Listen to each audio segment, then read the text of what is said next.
Case അട്ടിമറിക്കാനുള്ള ശ്രമത്തിന് മുന്നിൽ നീതി തേടി അതിശക്തമായ നിലപാടുമായി കോഴിക്കോട് IC പീഡന കേസിൽ അതിജീവിത.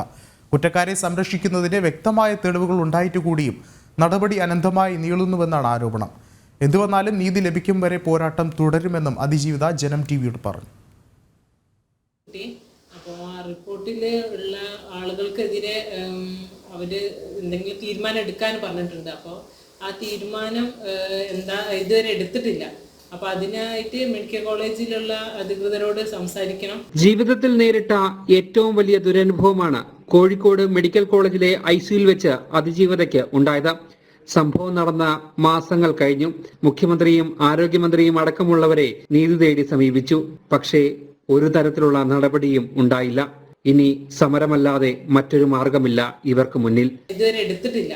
അപ്പൊ അതിനായിട്ട് മെഡിക്കൽ കോളേജിലുള്ള അധികൃതരോട് സംസാരിക്കണം. അവര് എത്രയും ലേറ്റ് ആയിട്ട് തീരുമാനം എടുക്കാത്തതെന്നുള്ളത് എന്തായാലും അതിലൊരു പ്രതിഷേധം വേണമെങ്കിൽ അത് പ്രതിഷേധിക്കാനാണ് തീരുമാനം. കുറ്റക്കാർക്കെതിരെ നടപടിയെടുക്കുന്നത് അനന്തമായി നീട്ടാനാണ് അധികൃതർ ശ്രമിക്കുന്നത്. പക്ഷേ നീതി ലഭിക്കും വരെ മുന്നോട്ട് പോകുമെന്നും അതിജീവിത ജനം ടിവിയോട് പറഞ്ഞു. ഇല്ല, അവര് കരുതുന്നത് ഞാൻ ഇത് മടുത്ത് ഇങ്ങനെയൊക്കെ ചെയ്തിട്ടുണ്ടെങ്കിൽ ഞാൻ ഇതിൽ നിന്ന് പുറകിലേക്ക് പോകുന്നതാണ്. പക്ഷേ ഒരിക്കലും ഞാൻ പുറകിലേക്ക് പോവില്ല. എന്തായാലും അതിശക്തമായ നിലപാടുമായി അതിജീവിതം മുന്നോട്ട് പോകുമ്പോൾ സർക്കാരിന് വലിയ പ്രഹരമാകും അതുണ്ടാക്കുക. ജനം, കോഴിക്കോട്.